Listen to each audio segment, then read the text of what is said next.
Now joining us at the dais is Kansas head coach Dave Beaty. Coach, welcome, and your thoughts about the upcoming season. I appreciate it. Excited to be back here with you at Big 12 Media Days. Obviously excited to be back in my hometown here of Dallas, Texas. As many of you know, I am from the Dallas area, and I'm the son of a police officer here.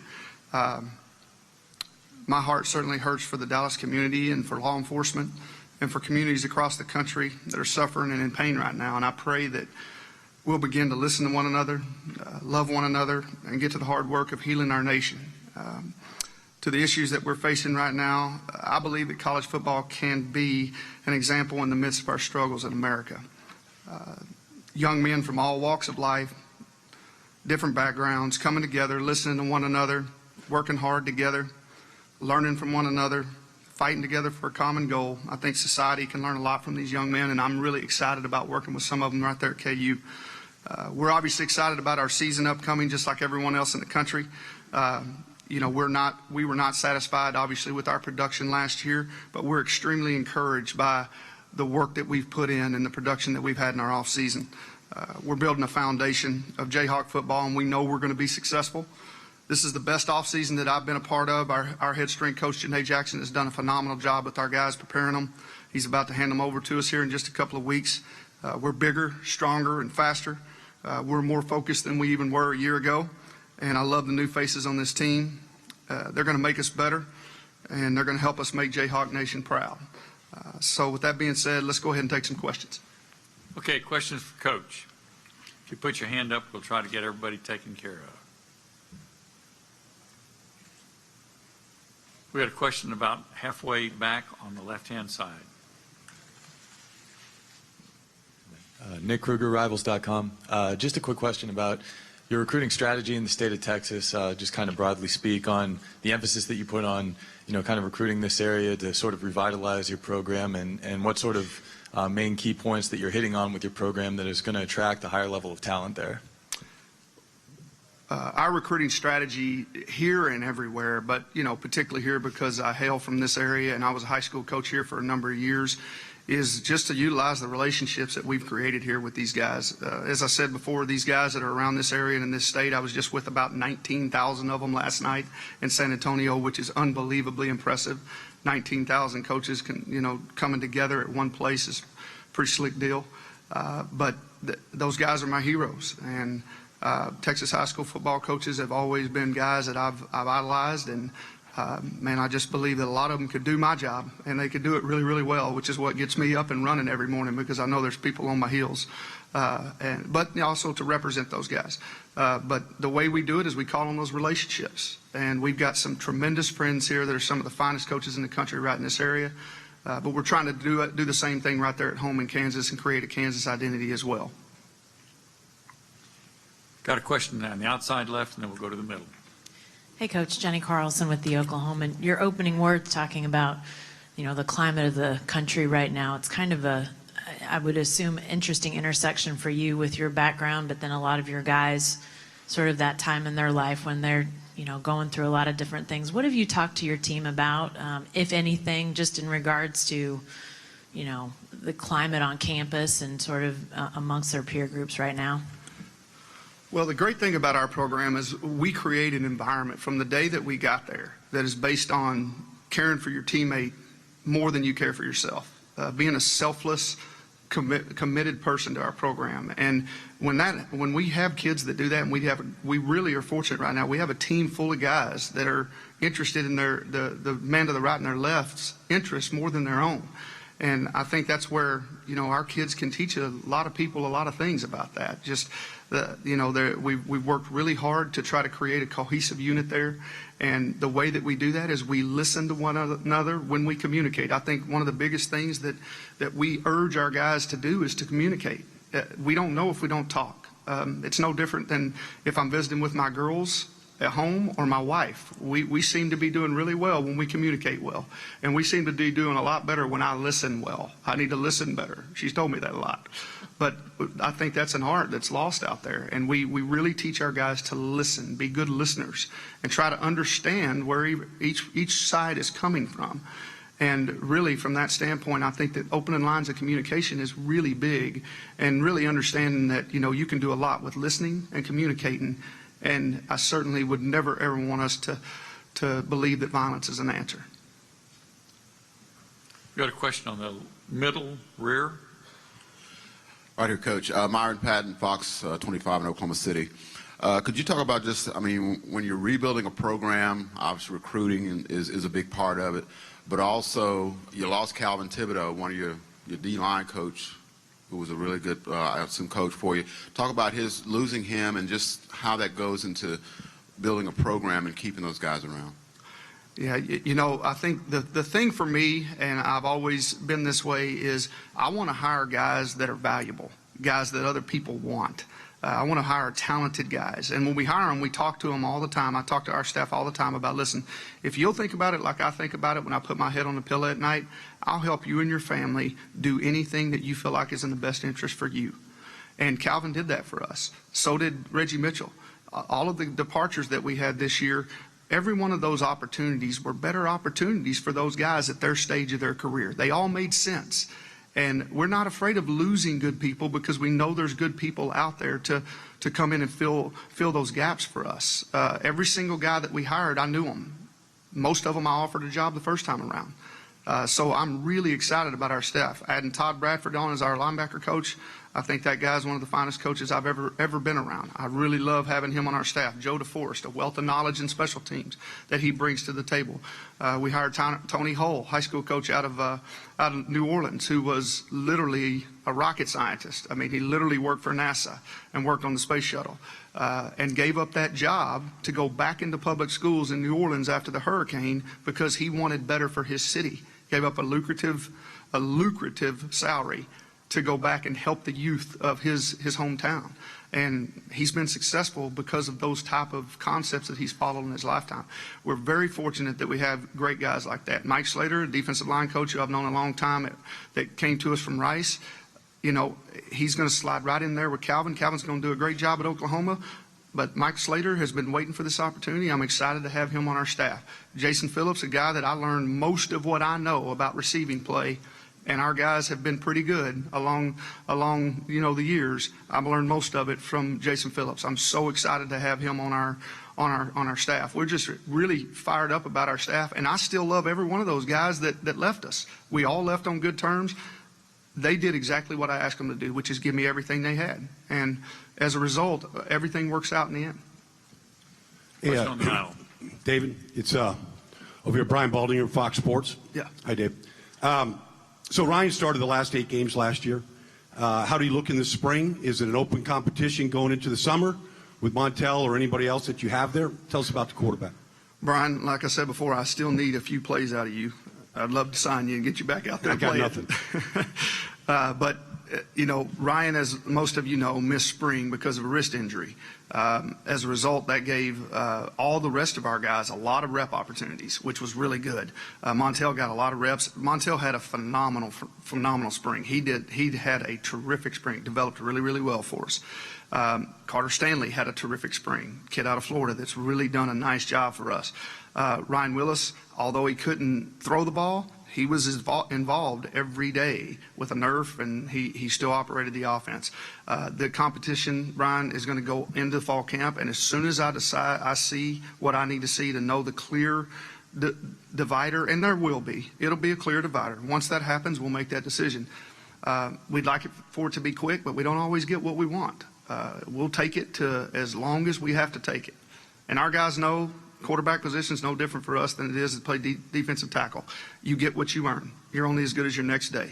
So I'm not saying that we'll pull them quick, because I do believe quarterbacks have to work their way through things, but they know that if they exemplify characteristics that are not common of what we expect there, then the next guy's going to get a shot. On the front row right. Chip Brown with HornsDigest.com and AM 1300 The Zone in Austin. David, how you doing? Good, Chip. Good to see you. Good to see you.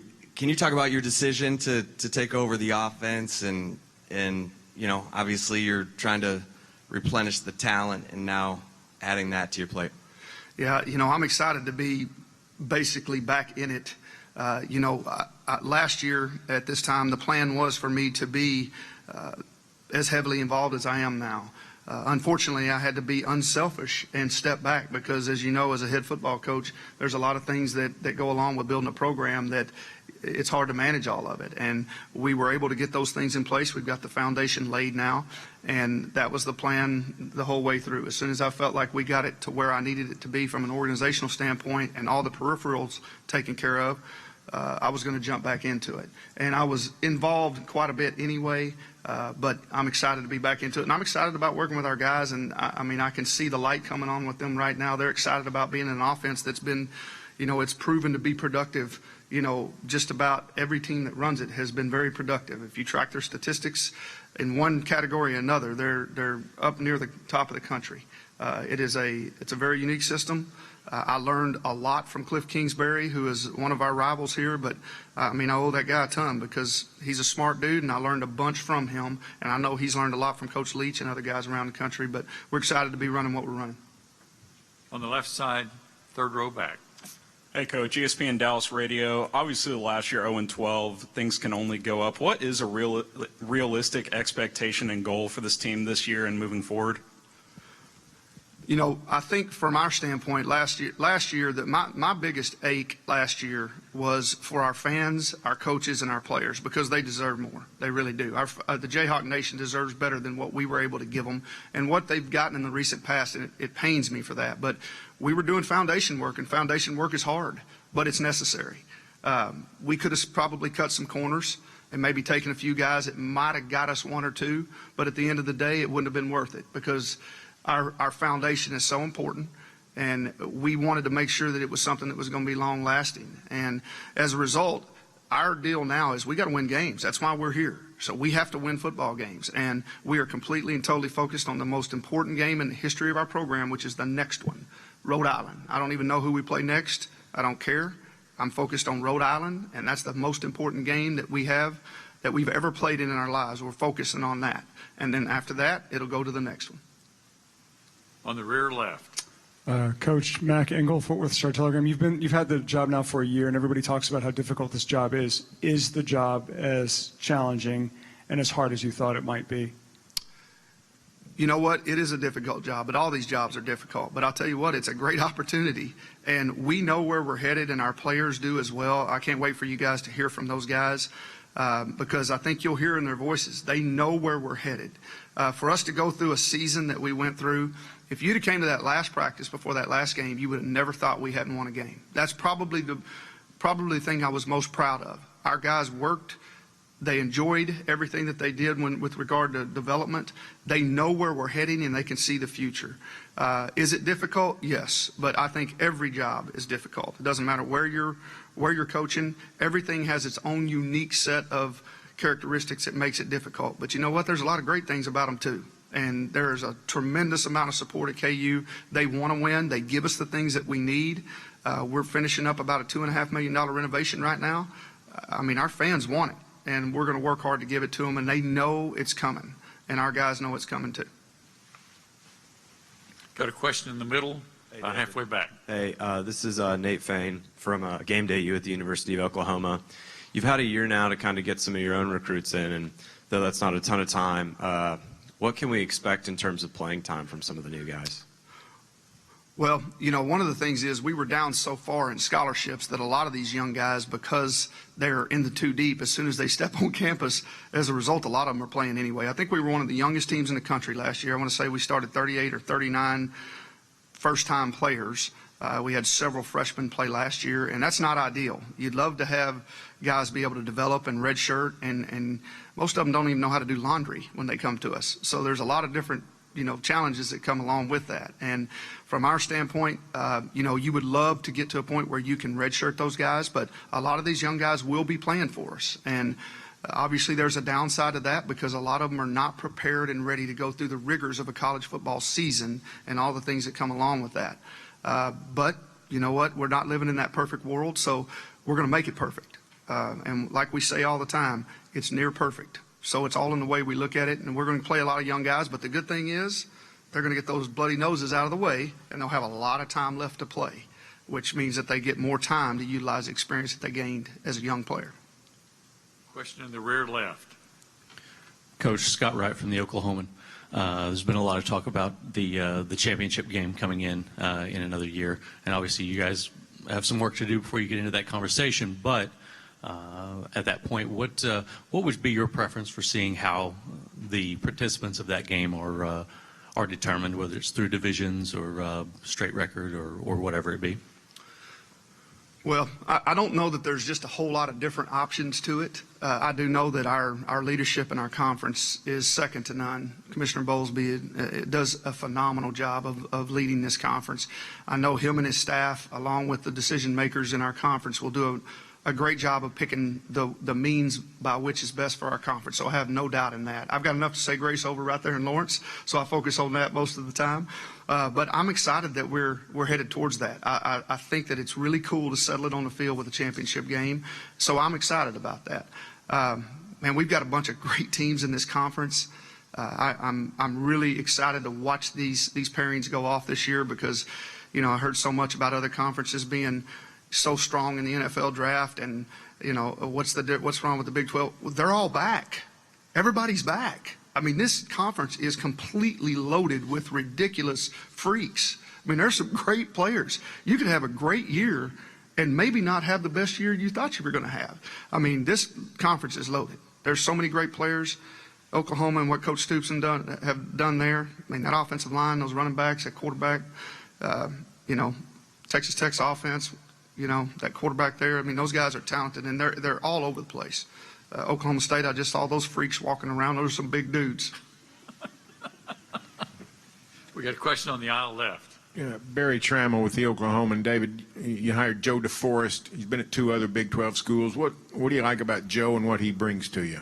Obviously, his experience and his production. It's not, you know, you can have 28 years and not have much behind that. He's got a ton of years and proven production over the years. You know, I've said a long time ago, I think the way you get better faster is you've got to be the smartest team in the country. Don't give anybody anything, and don't go backwards. Just don't go backwards, and don't give anybody anything.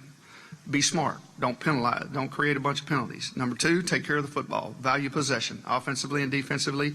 And then finally, be in the top 3 in all 4 statistical categories in special teams. If you can do that, most of those teams are in about the top 25 in the country. You do those things, and you'll be surprised how quickly your program can improve.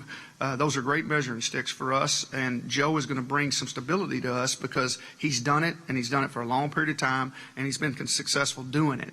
I'm thrilled to have him on our staff. I wasn't sure if we could get him. I offered him a job a year ago, and it just worked out this time that we were able to get him here. I'm so excited to have him and his wife on our staff. Final question for Coach on the rear left. Myron Patton, Fox in Oklahoma City. As a young coach and rebuilding a program, I mean, you want to be good on both sides of the football, offense and defense, but realistically, what do you try to build first in the Big 12? An offense to keep up with everybody or a defense to slow them down and keep you in games? I think the premium in this league is on defense. I really do. I mean, we've got some great defensive minds here. Coach Stoops over at Oklahoma, man, has done a great job coordinating that defense for Bob, his brother, Mike, and I think he is, you know, the standard right now in the conference. There's some great defensive minds here. Coach Patterson, year in and year out, has been phenomenal defensively. I hired one of his coaches on my staff, Kenny Perry. They really do a good job. I really love our defensive staff, and I love Clint Bowen, our defense coordinator. I think he's one of the finest minds in college football. I know we struggled statistically last year, but I think our production is coming there. But I do believe that you got to find a way to slow these offenses down. And we are putting a lot of work and time into evaluation, making sure that we get the right guys. You know, Oklahoma State, what they do defensively. Glenn has done Glenn Spencer is phenomenal, man. That guy's hard to play against. We've got some great defensive minds here, but it's very difficult to slow people down in this conference. It really is. So from our standpoint, we really feel like we got to make strides defensively fast to help us to be able to kind of slow the pace down in which we would have to score points to win games. Okay, Coach, thank you very much for your comments, and good luck for the season. Thanks a lot. Rock chalk.